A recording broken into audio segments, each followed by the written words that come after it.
Greetings, salutations, respect, and love. I am Scott. You are in the Prog Corner where today I'm going to be looking at the 10 brains that built prog rock. Yeah, there were 10 geniuses whose brains just worked a little bit differently than you and me and created our beloved genre from scratch, right? Just from the clear blue sky out of the ether, they invented this thing. And I'm going to be doing this roughly in chronological order. There's 10 brains, right? 10 geniuses that I'm going to be spotlighting today. And I feel bad because Robert Wyatt and Kevin Ayers, David Allen didn't make the list. There's a bunch of people that didn't make the list. Sid Barrett, Roger Waters didn't make the list. So there's a whole bunch of them. Let me know in the comments below who you think is one of the 10 brains that built our beloved genre. I think I got it right here. I think I got the 10 brains that built this thing. So let's see if you guys agree. And I'm starting in 1969. Miles Davis, right? He dropped In a Silent Way, beginning his electric period. And man, oh man, you could say, well, it's still just jazz with electric instruments. But I'm telling you, man, something happened on that record. Let's just start with the rhythm section, right? I mean, come on, man. You got Dave Holland and Tony Williams. That's your rhythm section. That's pretty solid right there. But how about the 3 keyboard players into Joe Zawinul, Chick Corea, and Herbie Hancock? And then you've got, of course, John McLaughlin playing guitar, Wayne Shorter on sax. So basically, this album spawned Mahu Vishnu Orchestra, Return to Forever, Herbie Hancock Headhunters, Weather Report, all that stuff. None of it would have happened without the genius of Miles Davis. Absolutely. So I got him in the top spot at number 2. Yeah, we're going chronologically, but, you probably could have put Paul McCartney in first place, chronologically. But I put Miles in there because he'd been doing it a lot longer. But really, the progressive nature of Paul McCartney's brain, I don't think people have explored it enough because everybody's got their favorite Beatle, right? Everybody loves John or George. But Paul was the one with the progressive brain, right? Even past the Beatles, you go through like Revolver and Sgt. Pepper and all that real proggy kind of stuff. But even his solo career, man, a record like Ram had Uncle, what's his name? Uncle Albert on it, and the Band on the Run was pretty, that was pretty prog. A lot of prog stuff in his discography. But Paul McCartney's brain, man, he was one of the first ones that looked at popular music, rock music, and thought it could be anything. It could be anything you wanted to do just with the power of your brain. That's why Paul McCartney's on this list, man. His brain works better than yours. Works better than mine, too. At number 3, yeah, I'm going with Frank Zappa. Absolutely, you got to put Zappa on this list. If you think about prog rock as being the amalgamation of a lot of different genres, the melting pot, just a big old stew of different things, different subgenres all thrown together.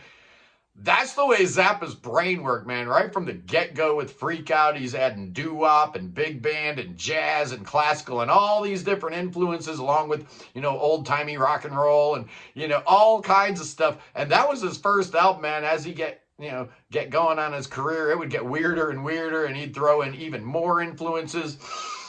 But Frank Zappa's brain, absolutely. And people talk about, was Zappa prog or not? Zappa knew exactly what progressive rock was. He was big time into it. He knew all about Yes and Genesis and Emerson, Lake and Palmer and actually liked them.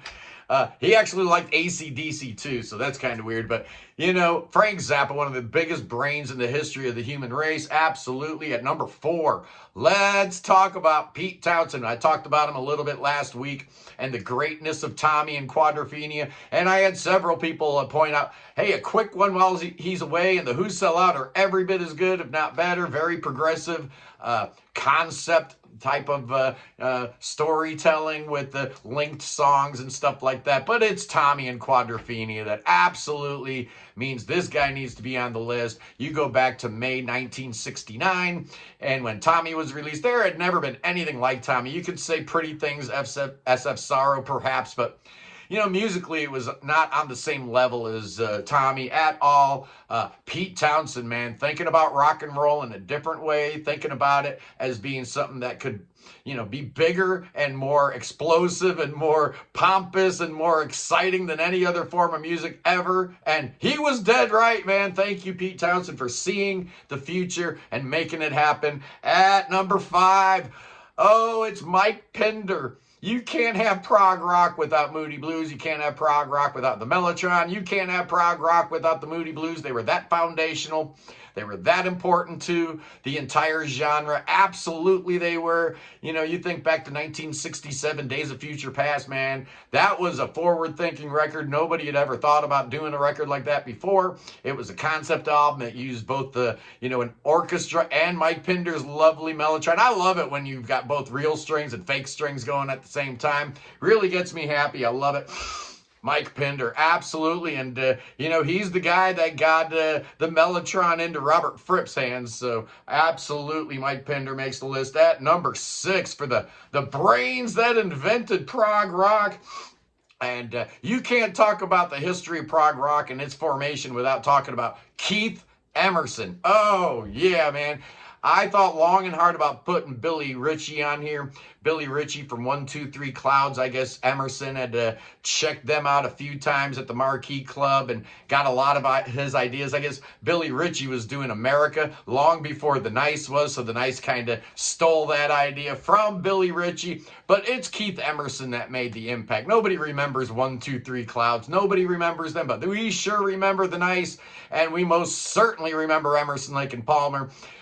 Taking the keyboard to a whole different level where it could be, every bit as exciting as the guitars, right? And nowadays you listen to classic rock, they're like stripping all the keyboard-based stuff out of the classic rock stations. But man, back in the day, Emerson, Lake and Palmer got a lot of airplay, as well as they should. They've kind of been the great forgotten about band, and that's an absolute shame. They should be in the Rock and Roll Hall of Fame. Keith Emerson, one of the greatest musicians that ever walked the planet. He saw prog rock before there was a thing called prog rock, and I guess I'm just kind of contradicting myself because I said there'd be no prog rock without the Mellotron. Well, Keith Emerson hated the Mellotron. He never played it, so put that in your pipe and smoke it, Mike Pinder. At number 7. Oh, at number 7, I've got Ian Anderson. I know Jethro Tull's first album came out in '68, but really it wasn't, until the following record, Stand Up, that you actually got some prog rock. The first album this was kind of more like a blues rock album. It was decent, but Stand Up, 1969, is where the band became progressive. And Ian Anderson always had a tumultuous relationship with progressive rock and the term prog, but he's come around to it. He understands now that Aqualung, Thick as a Brick, and A Passion Play were as prog as they get, even if Thick as a Brick was some kind of satire about prog rock. It doesn't matter. It doesn't matter. Ian Anderson, absolutely. He understood how to fuse different types of music together. He understood how exciting it could be going to the past, taking some of those older themes, some of that folk stuff, bringing it back, making it rock. I love Jethro Tull. I love Ian Anderson. Yeah, you're one of the 10 brains that invented prog. Absolutely you are. At number 8, we talked about him briefly. It's Robert Fripp. You can't do a list like this without Robert Fripp. That guy's brain, right? He was just seeing stuff in 1969. He was hearing stuff in 1969 that I don't think anybody was hearing, right? I don't think anybody was thinking the way Robert Fripp was thinking. I don't think anybody was hearing music the way Robert Fripp was hearing it. And he had the ability to communicate that with, the brothers Giles and Greg Lake and Ian McDonald and Pete Sinfield. They were working as a great team, and then that whole thing exploded. I don't think Robert Fripp was probably the easiest guy to work with if you look at all the lineup changes. I mean, you didn't have the same album with the same lineup until Discipline and Beat. Right? It took a long time before he could find a stable lineup because, working with a genius is not easy, right? I mean, I can't even imagine what working with a guy like Robert Fripp would be like, but absolutely one of the geniuses that created our genre without a doubt. At number 9. I'm going with the great Jon Anderson, and I know some people would be like, well, why didn't you pick Steve Howe or Chris Squire or Rick Wakeman? I'm on record as saying that, yes, is Jon Anderson's baby. He invented it. He came up with it. Yeah, I know Chris Squire was a co-founding member. Very, very important. You know, when you hear Chris and John singing together, it's like, that's yes. You know, without that, it's probably not really yes, but, you know, it's Jon Anderson's vision, right? Jon Anderson had the brain that saw the future, and one of the happiest days in Jon Anderson's life, I guess, was in 1972 when he was renewing his passport, and he could actually put down for occupation, he could put down the word musician and actually mean it. And I am of a mind that Jon Anderson is one of the greatest musicians of all time. Yeah, he didn't have, you know, flying guitar fingers or, you know, play the keyboard like a madman. He was all about hearing it up here. Nobody heard music the way Jon Anderson did. He had this incredible vision for what a band could be, for the expansion of the rock palette, right? The whole template just got blown up when Jon Anderson's big old brain decided he was going to do something different with music. Thank you, Jon Anderson. You were the best musician to ever play in Yes. Absolutely you were. I agree with that. Oh, wait a second. Of course I agree with it. It's my statement. And finally, at number 10 for the 10 big old brains that invented our beloved genre, you can't really talk about our beloved genre without talking about Tony Banks. You know, the guy gets a lot of heat because he's a little, you know, he's a prickly kind of guy, not the easiest dude to work with. I don't think any of these people were easy. Do you think Zappa was easy to work with? Jon Anderson is a real treat to work with, I've heard.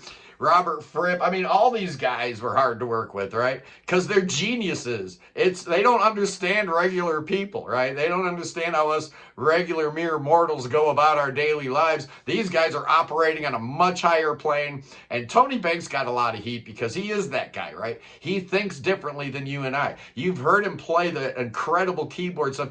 You know, he's good on that 12 string too, man. You listen to his classical music.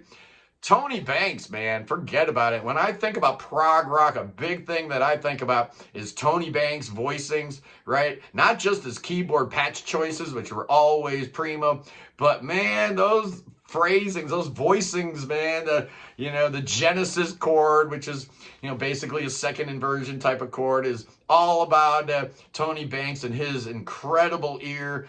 Just listen to the intro to Watcher of the Skies if you don't believe this guy had a harmonic mind way above the average person. Absolutely. Tony Banks is number 10. Those are the 10 clowns that invented prog rock with the power of their brains. That's it. Just their brains, man. Well, you know, a little bit of musical talent probably doesn't hurt either, but just through the strength of their own brains, join us tomorrow as I'm talking about, what are we going to do tomorrow? I'm talking about, oh, this was an idea from Kevin from Prog Radio. I like the idea so much, I'm taking it. I'm doing one per decade. 7 albums, 7 decades. If you were sentenced with a, you know, a 20-year, you know, 20 to life sentence or whatever, right? And you're stuck in a jail cell and you can only listen to 7 albums. You're going to pick one from the 60s, one from the 70s, one from the 80s, one from the 90s, one from the 2000s, one from the 2010s, and one from the 2020s. 7 decades, 7 albums. It's going to be amazing. R.I.P. to Rick Davies.